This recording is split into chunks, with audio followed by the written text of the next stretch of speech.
They say in metaphysics, واجب الوجود واجب من كل جهة. From every angle of any existential quality, it is attributed to him necessarily. Meaning, there is no negative, there is no deficiency, there is no need in the realm of God's existence. He is the one who has every possible perfection imaginable. Every possible perfection imaginable. That's the one in whose name I begin. And I thank Him, for all appreciation and praise and gratitude is due to the one who gives me every single thing that I have and everything around me. He is the light in the darkness of time and space, which shows us every other being as it brings it into existence with this special light. You see, His light does not just show you things, it brings things into existence. Nurun ala nur. Allahu nuru samawati wal ard. He is the light of the heavens and the earth. مثل نوره كمشكاة فيها مصباح. As we recite in this verse called Ayat al-Nur, this light is not just apparent in and of itself. It shows you other things, similar to how a typical physical light does. It shows you other things. But the difference is with God, His light explains why He in and of Himself exists. He necessarily exists for anything else to exist. And then with His light, He brings others into existence. So all thanks and all praise is due and are due to Him. And I ask Him to shower peace and blessings upon the select few amongst His creation, who He chose as the vanguards and the guardians of that prescription for excellence, of that divine spiritual medicine, the prescription for that medicine. He sent with whom? He sent with those prophets and messengers. Across time and over every geographical region of this globe, there was not a nation except that there was sent to it a nadhir. A nadhir, one who would be a warner, to give glad tidings to those who would do well, and to warn those who would do evil from a punishment that they would bring about on their own souls with their own hands. Some may imagine that committing a sin and the punishment that follows it is similar to getting a ticket when you're speeding. Alas, if it were so, it may be easy to just rip up those tickets and write them off.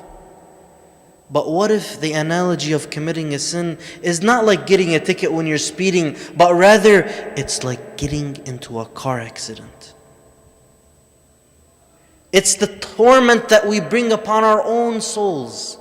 And what about the paradise? It's the blessings that we bring upon our own souls when we create those palaces and we build those structures in the heavens and we plant the trees of those orchards that will be pleasing to our eyes. We bring about that paradise or that hell with our own hands. So when God tells us, follow these prophets and messengers, they will guide you this way, what are they really telling us? They're showing us the secrets of how things work. Physics teaches us physical laws. Metaphysics teaches us existential laws. Theology, religion teaches us the laws of what is going to create our paradise, or God forbid, create our torment in the hereafter.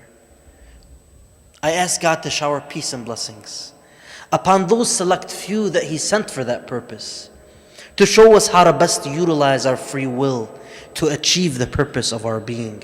Please join me as we ask God Almighty, the Lord and our Creator, the one who we need to sustain us in every single moment, who we cannot even move a finger without His permission. Join me as we ask Him to send peace and blessings, to shower peace and blessings upon Prophet Muhammad and his holy family. Allahumma salli ala Muhammad wa ali Muhammad. God Almighty says in the Holy Quran, and I will recite these verses after I seek refuge with God from the accursed Satan. أعوذ بالله من الشيطان الرجيم وعندهم قاصرات الطرف عين كأنهن بيض مكنون فأقبل بعضهم على بعض يتساءلون قال قائل منهم إني كان لي قرين يقول أئنك لمن المصدقين. As we contemplate on these verses, we realize it's talking about some people that are in heaven. It's describing how they have things that will soothe their eyes, some special type of blessings in this paradise. And then it says, some of them start to ask each other. Some of the people in this paradise start to ask one another. One of them says, I used to have somebody who used to be with me. كان لي قرين. Somebody who used to be my companion, somebody who used to spend time with me, someone who used to be close to me. He used to say, do you really believe this stuff? أَإِنَّكَ لَمِنَ الْمُصَدِّقِينَ أَإِذَا مِتْنَا وَكُنَّا تُرَابًا وَعِظَامًا أَإِنَّا لَمَدِينُونَ. Do you really believe this stuff? Do you really believe that if we die and we become dust and bones, that we will actually have a debt to pay, that we owe somebody something, that we owe this to God? Do you really believe this stuff? He would tell me, قَالَ هَلْ أَنْتُمْ مُطَّلِعُونَ. So this man in paradise, when he's remembering that guy, he says to his companions in paradise, those are the others with him, he asks them, can you see where he is? Can you see where that guy is now? That guy that he used to tell me, do you really believe this stuff? Do you see where he is? Do you have a way to look and see where he is right now? Is he in heaven or in hell? What's going on with him? فَاطَّلَعَ فَرَآهُ فِي سَوَاءِ الْجَحِيمِ. So then he peeked. God gave him the ability to see where his friend was, where that companion was. He peeked and he saw him in the midst of hell. قَالَ تَاللَّهِ إِن كِدْتَ لَتُرْدِينَ. Oh, he tells him, oh, by God, you almost had me down there with you. You almost had me down there with you. وَلَوْلَا نِعْمَةُ رَبِّي لَكُنْتُ مِنَ الْمُحْضَرِينَ. And if it were not for the blessing of my Lord, I would have been amongst those present there being questioned. أَفَمَا نَحْنُ بِمَيِّتِينَ. So what do you say now, O my companion that used to be with me? What do you say now? Is it true that we will not die? إِلَّا مَوْتَتَنَا الْأُولَى وَمَا نَحْنُ بِمُعَذَّبِينَ. We won't die, you would used to say. We won't die except for once, and that we would not be punished. We would not be in torment. إِنَّ هَذَا لَهُوَ الْفَوْزُ الْعَظِيمُ. لِمِثْلِ هَذَا فَلْيَعْمَلِ الْعَامِلُونَ. صدق الله العلي العظيم. The verses that I'm quoting end with this idea. Indeed, when you look at that situation, you see this is a person who had a friend, he had a companion, who if he were to follow him, he would have led him down there with him into the midst of hell. But he chose otherwise. So the Quran comments, indeed, this is the grand victory. For the likes of this, should those who work truly work towards this type of a victory. With that, I say to you all, dear brothers and sisters, Assalamu alaikum wa rahmatullahi wa barakatuh. May the peace and blessings of God be upon you all. Just as a recap on yesterday we talked about the purpose of our existence. Why did God create us? And I mentioned that there are two types of beings. One being, one person, one kind of personality, when it wants to do something, it does it because it wants to get something out of it for itself. And I'll mention what term that's used for this being in metaphysics. It's al-fa'il al-mustakmil. It's the being who tries to get something out of what it's doing for itself, for its own benefit. Like somebody who gives in order to gain rewards, or somebody who treats others well so that they would think of him as a good person. This person is trying to get something out of it. But there's another type of person who is not fa'al mustakbil, but rather fa'al ghair mustakbil, fa'al kamil. This being doesn't do it to get anything out of it. This being is generous for generosity's sake. This being is kind for kindness' sake. This being is beautiful and does kind acts of beauty. Gives just for the fact and the sake of it being a worthy act in itself. God Almighty is in no need. So He doesn't do it to get something out of it for Himself. Rather, He does it because in and of itself, it's a worthy cause. It's a worthy cause for Him to be generous in and of itself. He has written it upon Himself to be generous. And so He created humans and jinn such that they may worship Him. They may disconnect from all others and realize the most beautiful thing you can imagine in this universe, God Himself. He created them. He gave them that blessing. He was so generous upon us all for that purpose, that we may realize Him, become more aware of Him, deepen our consciousness of Him, so that we may worship Him. That's what it is. This is what we ended on, the topic of what our purpose is. And then we got into how to achieve that purpose. And that these divine books that have been sent down to humanity, ending with the Holy Quran and the seal of all prophets, Prophet Muhammad, peace and blessings be upon him and his family, these messages have been given to us as prescriptions, as means for us to achieve our purpose. How to worship God in every way, in every shape that is possible for a human being. The most complete message, the most updated operating system is Islam.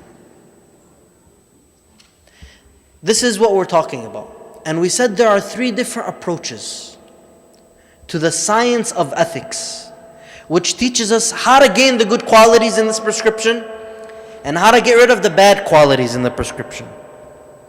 The three approaches are, the first approach being the struggle against the evil of our own souls, our worst enemy, jihadun nafs. The second is spiritual medicine, thinking of how to get rid of the bad illnesses, the illnesses that we may have, and how to gain good health. That's the second way of approaching it.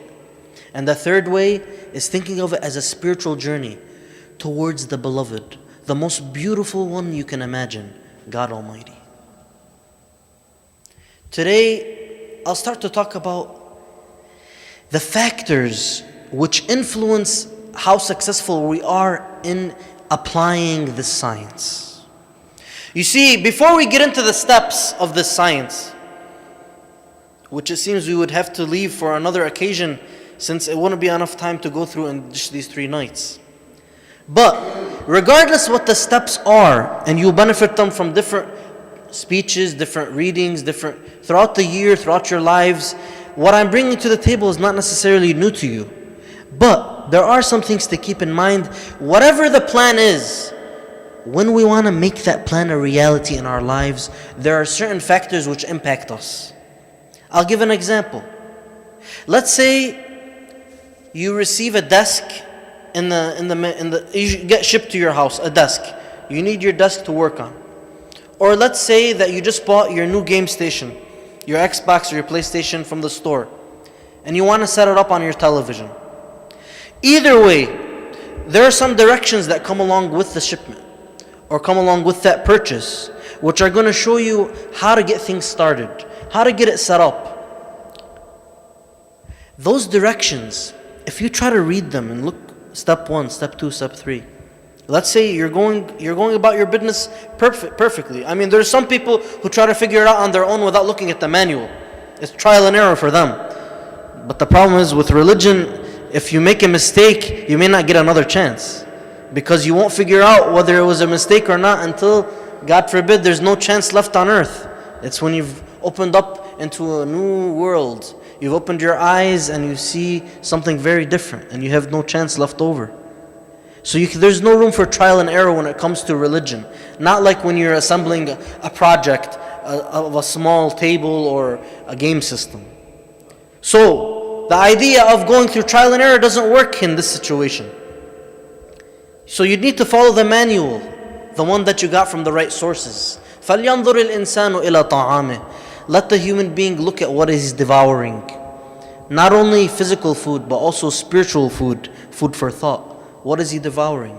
Where did I get my prescription from? Where did I get my battle strategy from? Where did I get my roadmap for that journey towards the beloved from? From whom?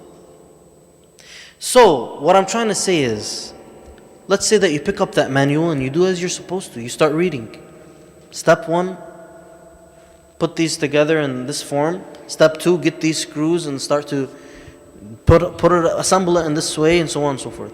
But then every time you start to read something, your little brother, your little sister, your children, or your parents, somebody comes in and distracts you. Imagine somebody coming and pinching you at your neck, pinching you on your hand. Somebody coming and blasting the TV so loudly you cannot concentrate. Distractions. These are the things that I'm trying to talk about right now. What are the distractions, or what are the things that can help us, the opposite of distractions, when we're trying to follow this manual? I have this manual right here. I have the Risala al-Amaliyya of my marja, the Islamic law book. I have a group of directives about how to apply the science of akhlaq. But there are certain things which are going to help me, make it more conducive for me to do this, and other things that won't. The first factor is the factor of our atmosphere. Are we in the environment and the atmosphere of light, or are we in the atmosphere of darkness? It is mentioned in the Holy Quran that the people of Prophet Moses, when they left the oppression of Pharaoh in Egypt, and they went on to the Promised Land, in their journey they came across a people who used to worship idols. In the Quran it describes how when they saw them worship these idols, they were dazzled. It seems that this culture of theirs was kind of physically attractive. There was some kind of decorations and adornments that dazzled their eyes. So they tell the Prophet, "O Moses, make idols for us just as they have idols." O people of Prophet Moses, you just were led out of the oppression of Pharaoh and his tyranny, and he saved you through Prophet Moses because you believed in this message and you were the people chosen by God with this message. Now you're turning to idols and you're asking for Moses to give you idols? What kind of ignorance is this? What was their problem there? Well, definitely one of the factors in this issue was they were influenced by the environment. They were impacted by the dazzling glitter of these idols that they saw. And so they got jealous and they wanted something like that for themselves. To such an extent that they would reject the true beliefs of monotheism. That there is one God, that God is not physical, that He's not worshipped through idols. This was the impact of their atmosphere. There's traditions it's been reported that the Immaculate Ones, they tell us, peace be upon them, if a person runs away with his faith from one place to another, surely that person has achieved heaven. Surely that person has done something which is worthy and deserving of heaven. Even if he moved only a short distance from one step to another, saving his faith, just to save his own faith. Why? Because at one point, at one location, at one time, those dimensions, that dynamic is bad and it's influencing my spirit negatively. It's harming my chances of gaining paradise. So if I move away, I make my chances better. I improve the atmosphere. When I'm spending time at a mosque, that's what I'm doing. What am I doing there? I'm going into the light, away from the darkness. When I spend time in atmospheres where God is disobeyed, I'm doing the opposite. So it's similar to getting rid of one of the distractions when you're looking at the manual trying to figure out how to assemble that desk or set up that Xbox. Get rid of those distractions. Get away from the darkness and come into the light. This is the first factor, the factor of one's atmosphere. The second factor is the factor of one's companions and his friends. And this reminds us of the verse that we began with. This person was lucky because the odds were against him. He had a friend who was trying to lead him into hell. Knowingly, unknowingly, that's not the matter in question here. We're not talking about the intentions.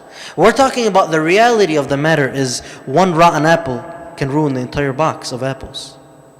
It will ruin the entire carton, right? That's what you've heard. Well, there's something to corroborate this in the Holy Scripture. It's been reported, Imam Ali, peace be upon him, says, Allahumma salli ala Muhammad wa ali Muhammad. The analogy or the parable, the example of a person who hangs out with evildoers, it's similar to wind that goes by something that smells very bad. What happens to the wind when it goes by something that smells really bad? The wind that went across that ugly aroma, what happens to it? It stinks. He says, when you hang around evildoers, you start to gain some of their evil, just as when wind passes by something that stinks starts to smell bad. On the converse side, it's also reported that the Imams tell us, peace be upon them, that the way to build your heart, to make this heart prosper and flourish and glow with the light of faith, what is it? What's the way to do so? They say it's by hanging out with those who have sound intellect, those who think straight, those who are upright in character. Hang around those. And it's not only something you have to take for granted from the Holy Scripture. Your own life examples testify to this. Each and every one of us realizes that if we hang around the good guys, we end up behaving more similar to them, generally. And the opposite is true. If we are good in and of ourselves generally, sometimes all we need to do is be in the right atmosphere and we're straight. Other times, if we have maybe some evil tendencies, if we just move into an atmosphere which is darker, hang out with the wrong friends, what happens? They push us over to the wrong side.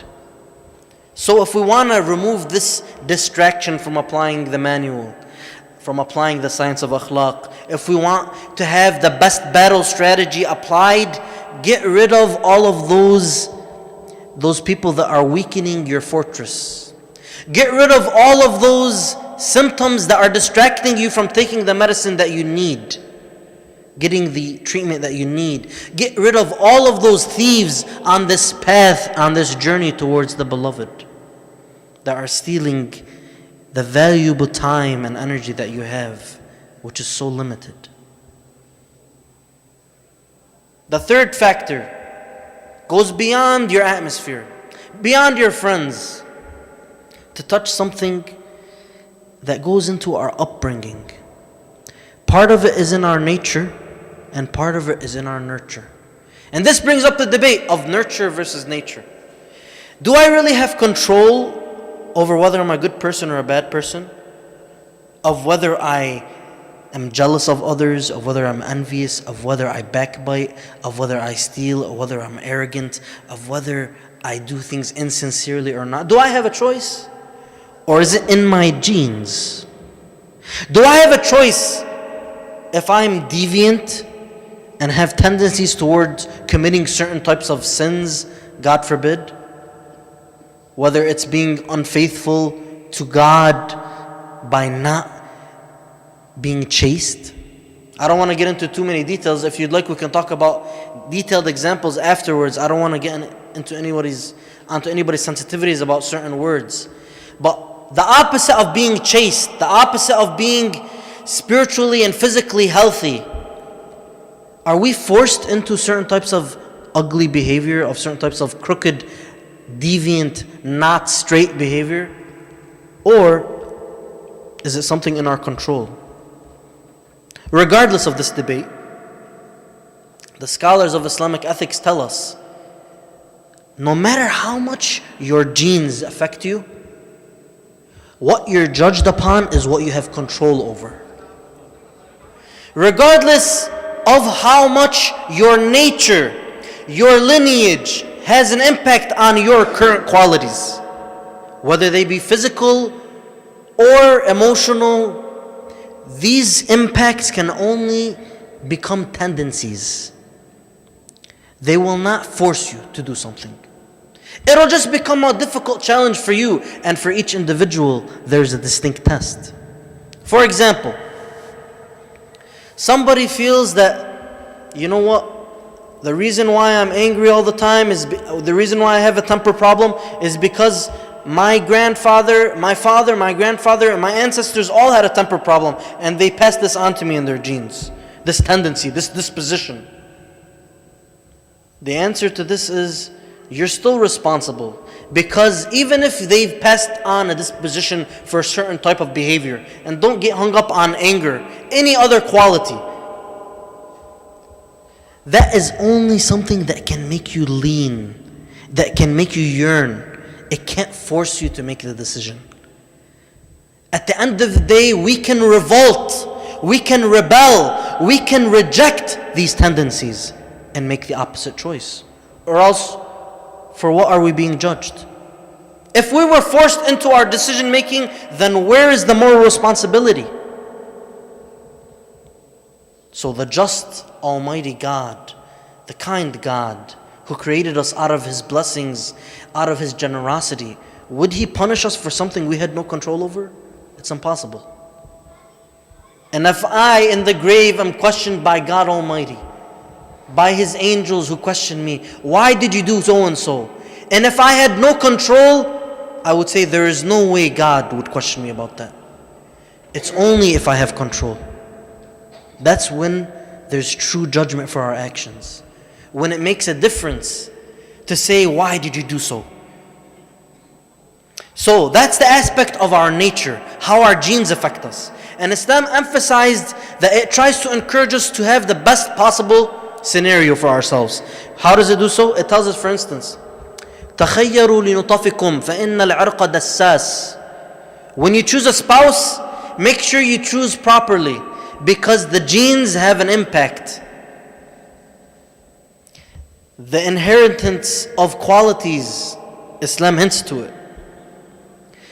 It tells us to be careful, not only of the person's lineage and what kind of history of moral character was in this lineage. Were they a people, a family of honor, a family of generosity, a family of courage, or no? Are they known for the opposite qualities?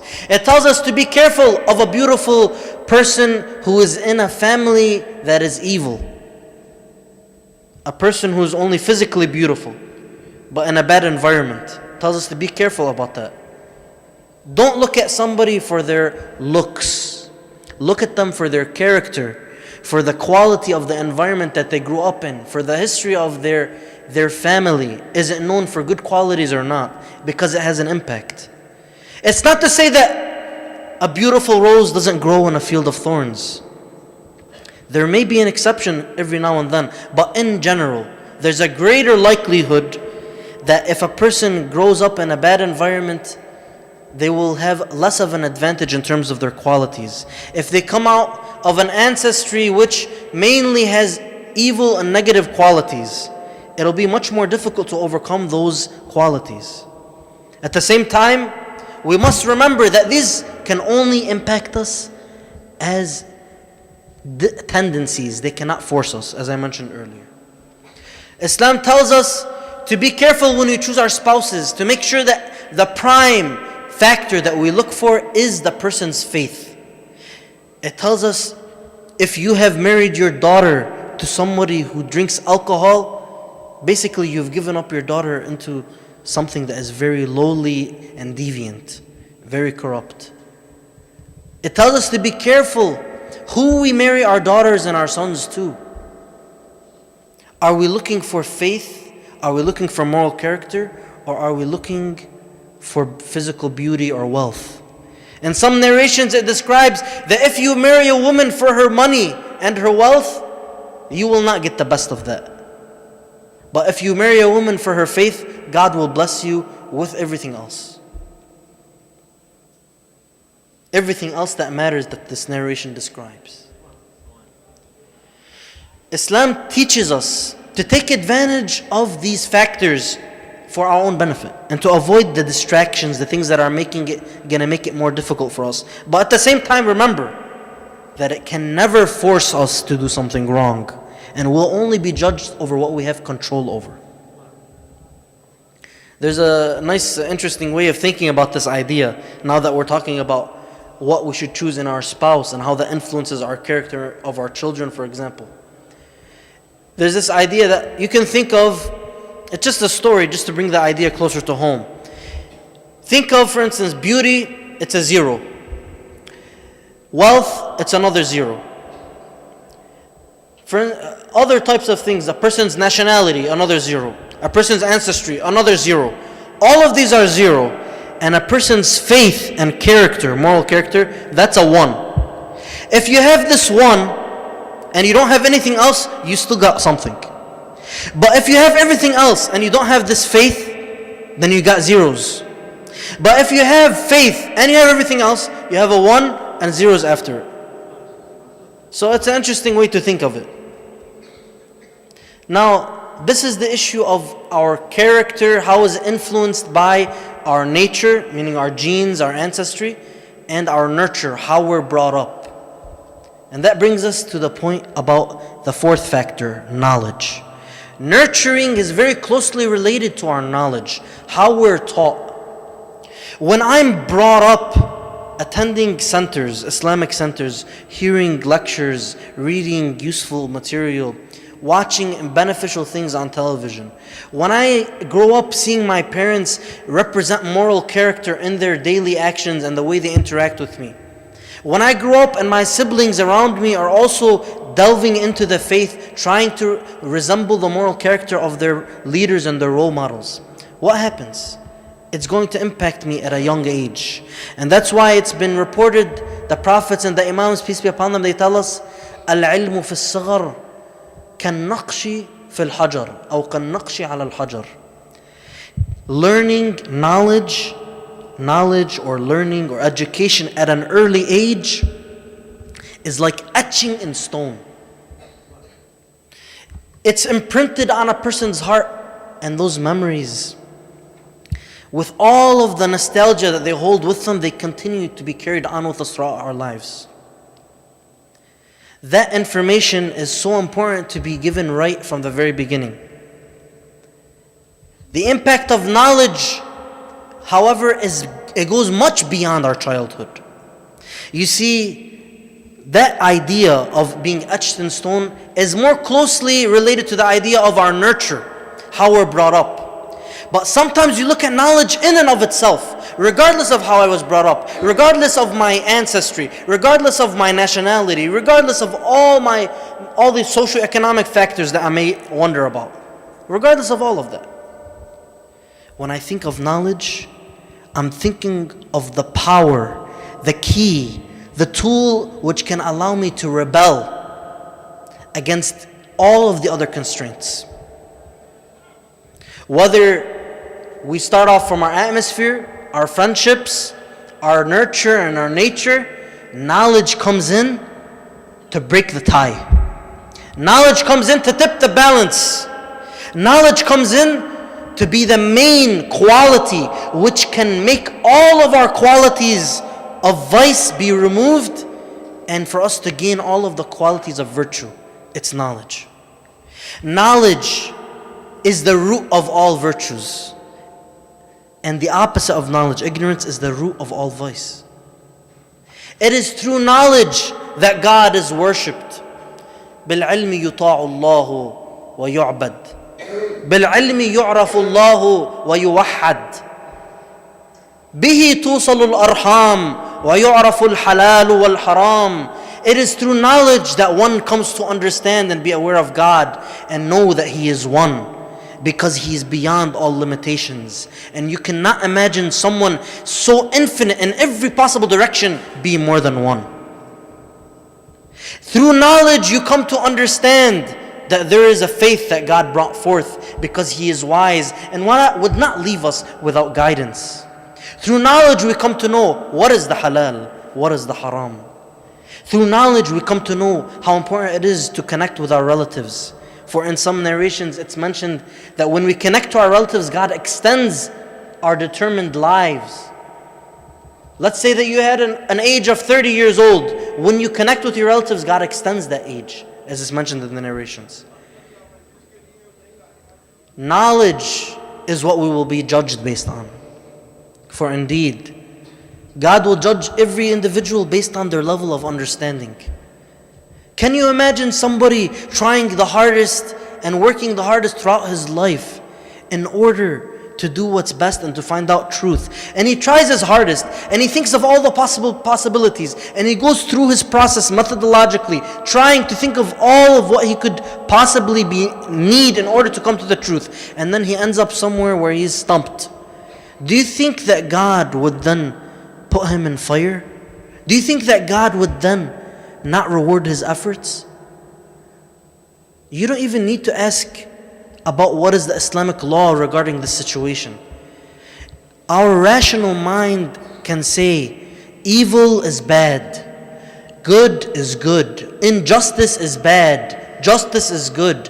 It's a good thing to do good to those who do good to you. It's a bad thing to do bad to those who do bad to you. It's a bad thing to harm innocent people, so on and so forth. Al-aql al-amali. This is a term referring to our intellect, which deals with how we're supposed to behave. It also has its own conclusions. If we think, God, this person, he tried his hardest and he did his best in order to come to the truth, but he was stumped and he didn't figure it out, how would you deal with him, O God? Would your rational mind, would your aql al-amali tell you that it's good to punish this person? Or would you say that, have mercy on him because he tried his hardest? He was limited in his conclusion because he was limited in his understanding or in his resources, but he tried his best. What's demanded of us as rational thinkers, as servants of God, as adherents to the religion of Islam, as followers of Ahlul Bayt, it's all rooted back into being those who rationally try to do the best and find the best way. What we're supposed to do is try our best to make progress. The ones who are perfect were the ones sent as prophets and messengers and imams as guides, as role models. I am not perfect. Even the greatest of scholars would look upon themselves and think, how can I improve? And they try to move forward to do what is better. Try their best and their hardest to find out what the truth is and to make that change. It's all rooted in the importance of knowledge. This importance of knowledge brings us to the other factors. There are 3 more factors, but I don't know if there's time to talk about them tonight.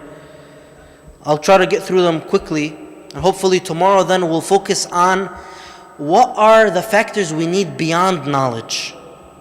Because knowledge is only part of the story. There's 3 more factors which influence our akhlaq. Tomorrow we'll talk about what other factors we need in our free will acts other than knowledge. But just to continue the story about what are the 3 factors in addition to the 4 we've mentioned so far. We mentioned the atmosphere and the environment, our friends, we've mentioned our nature versus our nurture, and we mentioned knowledge.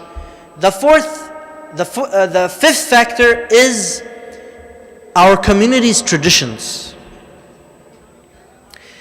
Sometimes we don't realize that it's our community's traditions that sometimes get us into the mode of doing what's right, or, God forbid, pressuring us into what's wrong. I'll give one example. Mixed gatherings or weddings which are held for celebration, but at the same time commit, God forbid, things which are spiritually unhealthy, such as playing haram music, forbidden music, or having dancing which is forbidden, or having mixed gathering which is inappropriate gathering of the two genders. Now, sometimes somebody in the community feels like they want to do what's right, but unfortunately my parents or my grandparents or somebody on one of the sides of the family doesn't want it that way. You want to have a wedding without music? You want to have a wedding that's not mixed? What is this? You're not my son, you're not my daughter. It can become that serious sometimes, unfortunately. It's our community's traditions that are impacting us in this way. So how do we deal with that? Well, as an individual, we have to realize this is an obstacle on the road, and we have to make sure that we get around it in the wisest and the most efficient way possible. But as a community, it's something for us to become more aware of and realize that we may actually be one of the thorns in that field where a person is trying to get closer to God. We may be one of those hurdles on the path of getting closer to the Beloved, and realize it's much more important than a tradition which we may not live to see actually occur. Do we remember, for example, that tonight might be my last night on earth? And if that was my last night on earth, would it have mattered whether I had music go on in this wedding or not? Moreover, and above all, one example basically seals the deal for this idea. It's the following. When I have a marriage ceremony, what is meant by the marriage ceremony? It's a contract before God. Whose blessing is the most important blessing to have on my wedding night? Is it my parents' blessing? My father who gave me permission? My mother who gave me her permission or blessing? My wife, my husband? Who? The most important blessing is supposed to come from God Himself. That's why I'm doing a marriage contract. Or else why would I have a marriage contract? I want to be on the right footing with God as I go and embark on this journey of marriage with my spouse together in life. I want that first step to be the right step, the step in the right direction. How else can I do so if I don't make a conscious decision to try my best to please God? Allahumma salli ala Muhammad wa ali Muhammad. Allahumma salli ala Muhammad wa ali Muhammad. It's this factor of our community's traditions and these traditions, such as on the other side, besides the negative examples, we have many positive examples. For us to have this community heritage of commemorating Muharram, and not only for the first 10 days, you realize that not every community of the Shia commemorates Muharram for beyond the 10 days. You're one of the rare communities, for example. There are many communities across the globe who only commemorate the first 10 days, that's it. This is a community tradition that encourages people going into the light and away from darkness, that encourages reviving the cause of Imam Hussein, that is an example of the fire in the heart of the believers that will never be extinguished out of love for Imam Hussein, peace be upon him. These are some of the positive traditions that we can have. The sixth factor is the factor of our own personal habits, our own personal devils or demons in the closet, God forbid. Sometimes you want to make that change, but you feel like you're being brought down by the chains that you had already put on yourself from previous decisions. You may listen to a lecture or read a book, hear an inspiring presentation, and you feel, tonight is the night I will make the change. But right when you leave this lecture hall, or right when you put down that book, or right when you get out of that prayer, you start to get weaker and weaker and weaker. Why? Because there's chains from a previous act that you've committed, from a previous habit that I've had, that it's so hard to get out of. I'm too used to backbiting because every time I'm gonna get in a gathering, I'm so used to it. My tongue has gotten used to this type of ill usage. My eyes, I cannot control. Why? Not because you don't have the will. You have the will. But it's because my eyes have become so used to wandering, looking at things in an inappropriate way, that it becomes difficult right now for me to change. These shackles of my previous habits can bring me down. And on the opposite side, you may have good habits. Some people are used to reciting Ziyarat Ashura every single day. If they don't recite it, they'll feel like something's missing. They'll feel like something has changed in their world because they're so used to it. It's a positive habit.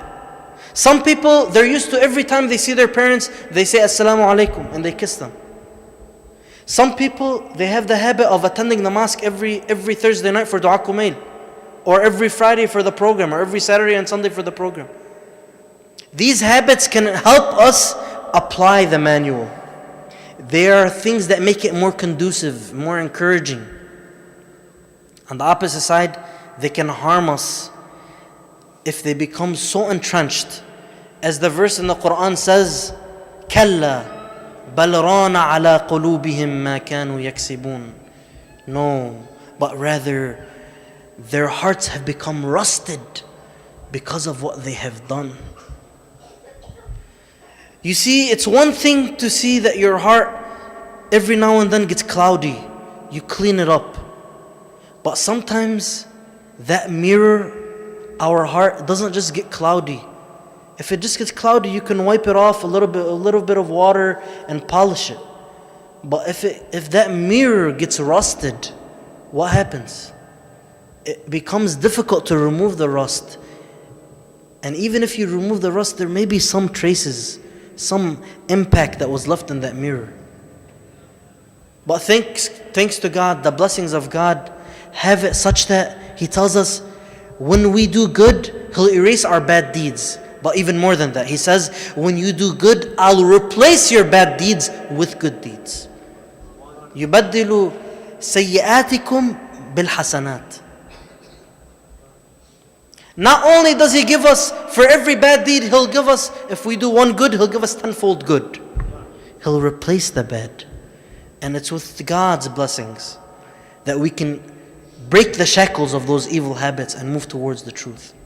The final factor that I wanted to talk about is the factor of nutrition.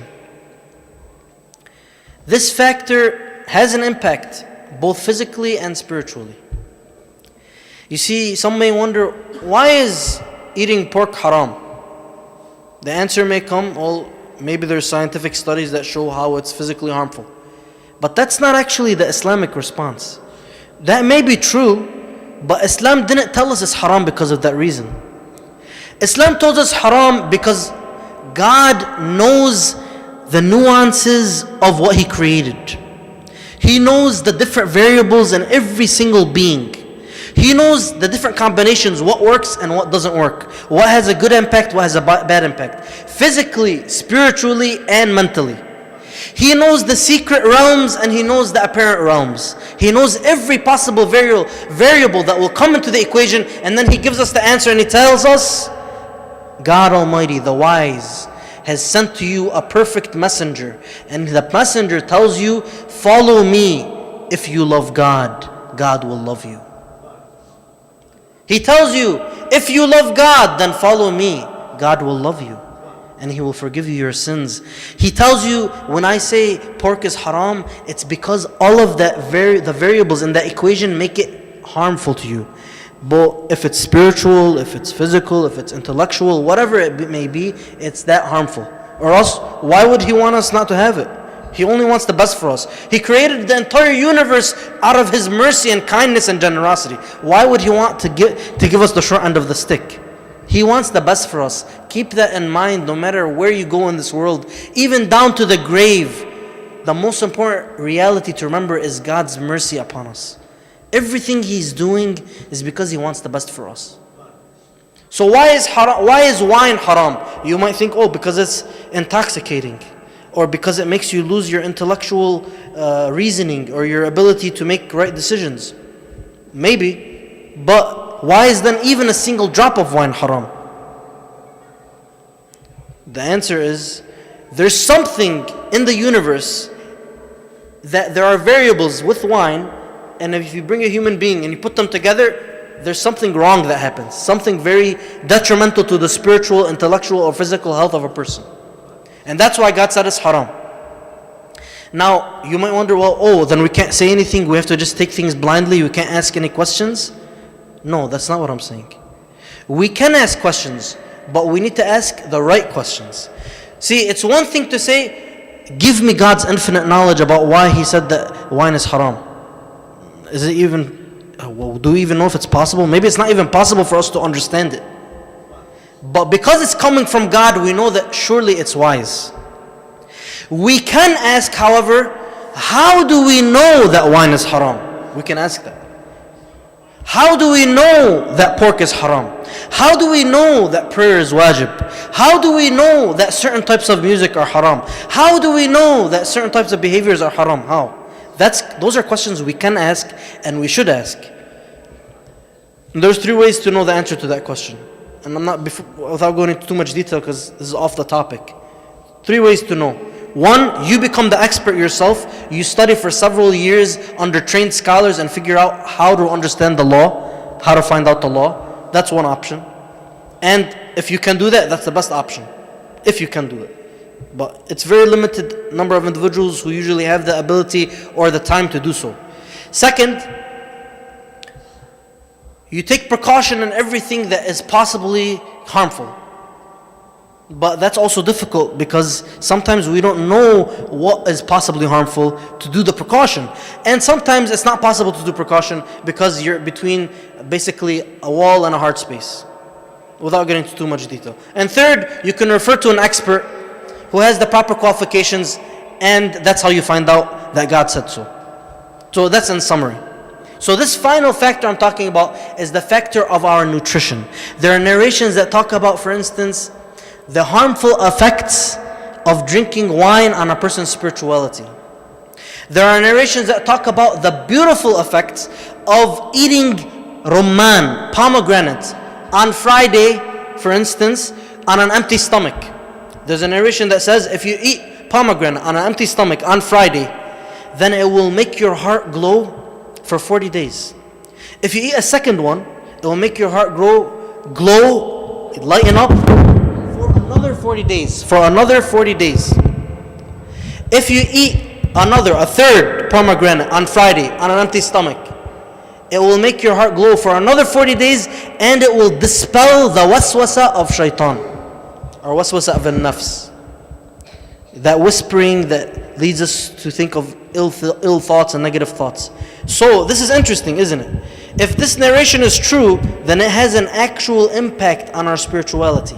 Furthermore, there are narrations that talk about the importance of not eating meat for 40 days consecutively. On the converse side, you have narrations that say, do not avoid meat for 40 days consecutively. Why? One of them leads to your heart becoming hard. It becomes more difficult to connect to God. And the other, it makes you have less of a good quality of moral character. Interesting. So in the narrations, we have different types of things that will affect our spirituality based on nutrition. Of course, now when we talk about recommended things, that's one thing. And when you talk about the forbidden things, that's a different ballpark. Eating wine is one thing, and eating halal meat for 40 consecutive days is a completely different thing. Allahumma salli ala Muhammad. Ya Allah. It's something clear, it's obvious that for something to be considered haram, it is so much more harmful that God had to tell us, you have to. Think about it. Would God want to burden us? Why did He create us? To burden us? He created us because He wanted to give us everything, the best possible thing for us, to be so generous to us. A human being, you can imagine being so generous that He wouldn't want to burden you. Would God Almighty want to burden us? He wouldn't. So why does He tell us some things are haram and some things are wajib? Does He want to burden us? No. It's because the reality of this universe, for us to get the best out of it, we have to avoid those severely harmful things and do those extremely important things that He called wajib. So avoiding wine, for example, or haram meat would be much and extremely more important than just eating meat consecutively for 40 days or avoiding meat for 40 days. Those are there are some things that come into the category of being wajib, necessary, and some things that are recommended. So we have to keep that in mind when we're working on our spiritual development, when we're working on applying the science of ethics. So these were the 7 factors. I'll recap. The environment that we're in, is it an environment of light or of darkness? Our friends, are they the ones who have the stench of sin about them, or do they have the fragrance of salawat ala Muhammad wa ali Muhammad? Allahumma salli ala Muhammad wa ali Muhammad. Do they have the fragrance of astaghfirullah rabbi wa atubu ilayh? Thirdly, we have the factor of our nurture and our nature, our ancestry, our upbringing, the environment that we grew up in, how were we brought up, what values were we brought up on. We also have the factor of our knowledge. Where do we gain our knowledge? And how do we use that knowledge to revolt and rebel against doing things inappropriately or wrong? Fifth, we have the factor of our community's traditions. These traditions can either help us on our path or harm us. Sixth, we have the factor of our own personal habits. Those demons in the closet or those angels in the closet, if I can say that. And lastly, we have the factor of our nutrition. Watching what we consume may impact our spirituality. Whether it's the haram and wajib things, or it's the recommended or makruh things, it has an impact. Tomorrow, inshallah, we'll talk about the 3 keys, the 3 foundations, the 3 points in the triangle which brings our actions into existence. Knowledge, love, and will. Today we talked about knowledge a little bit. Tomorrow we'll talk about these 3 factors and how they explain why is it that one day I feel spiritual and one day I feel down. We'll talk about that later, inshallah. But just for these last moments, I want to bring the ideas of Karbala and Ashura back into focus in light of what we've been discussing.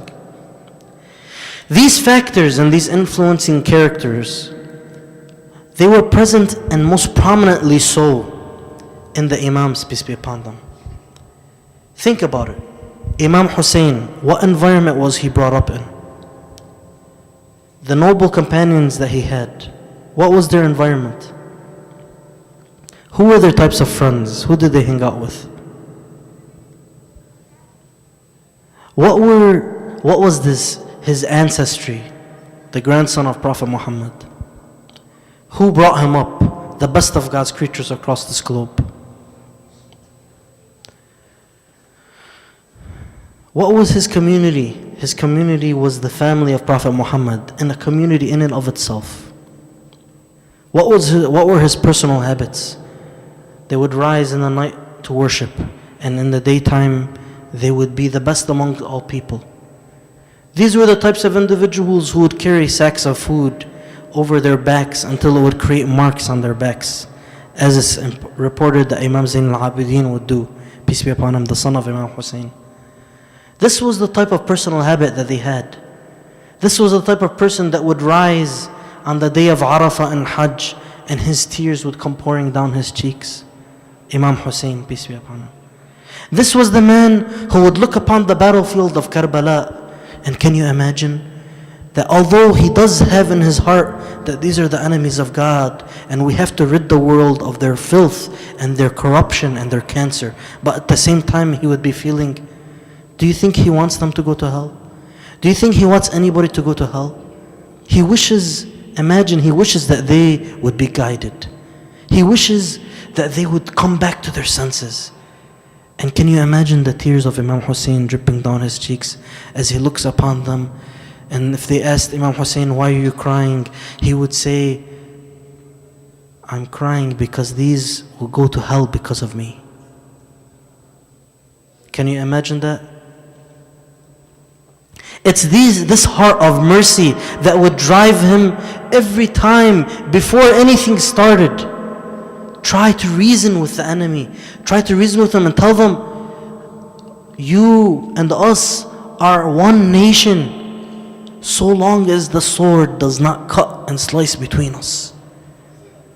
He would send his companions to call them, come back to your senses. Who is this person you're fighting? Oh, don't you remember Imam Hussein when he finally went out to battle? And he would ask them, whose turban am I wearing?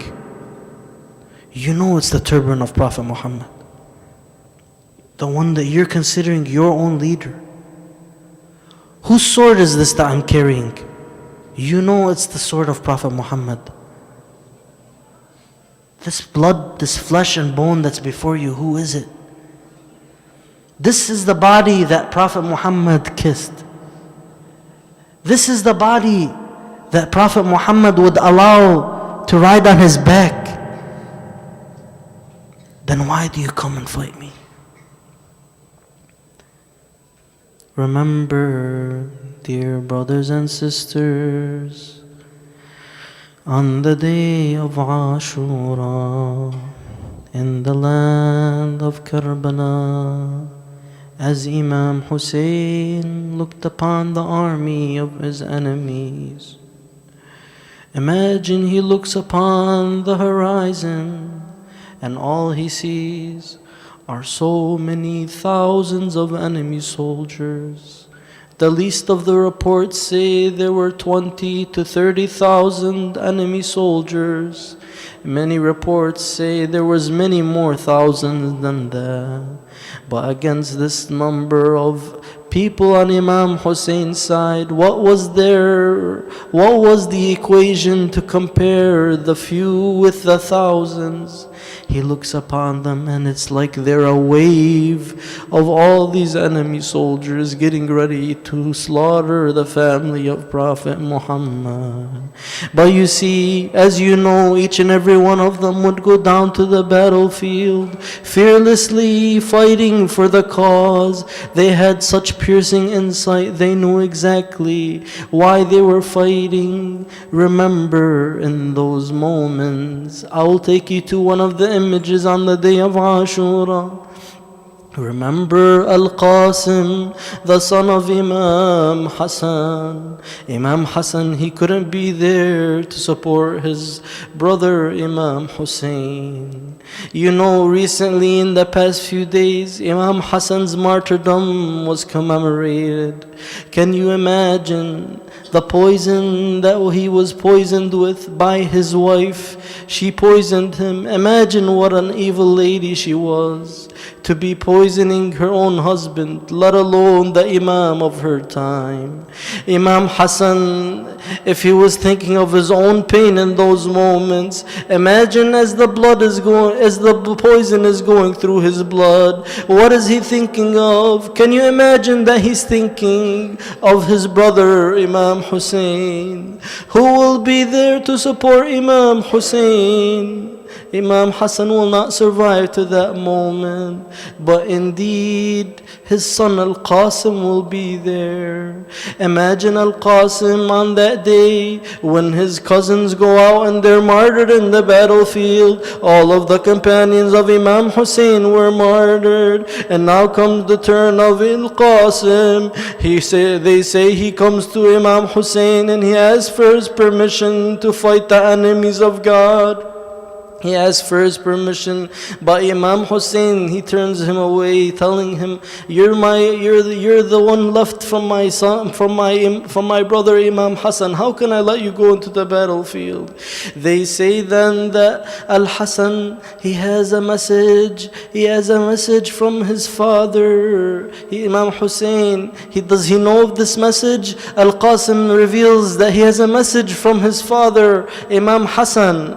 Imam Hassan had told his son Qasim, when you reach this point on that day and you feel filled with sorrow, you feel so saddened on that day when Imam Hussein is all alone, then open this message.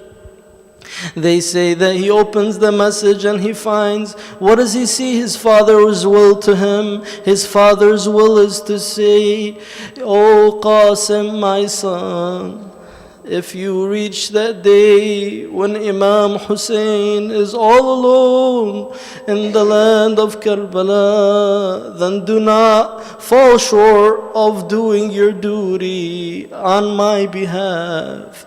Imagine Al-Qasim thinking, no way I will let my father down, no way will I fall short of my duty on this day. He takes permission from Imam Hussein, he kisses his hand, he kisses Imam Hussein all over, begging him, my uncle, give me permission to fight. Finally, Imam Hussein, with his tears dripping down his cheeks, imagine him, he gives him permission to go into the battlefield. Al-Qasim goes out into the battlefield and he starts to recite these verses of poetry. He starts to recite that he is Qasim, the son of Imam Al-Hassan. He describes how he will defend the guardian of his faith.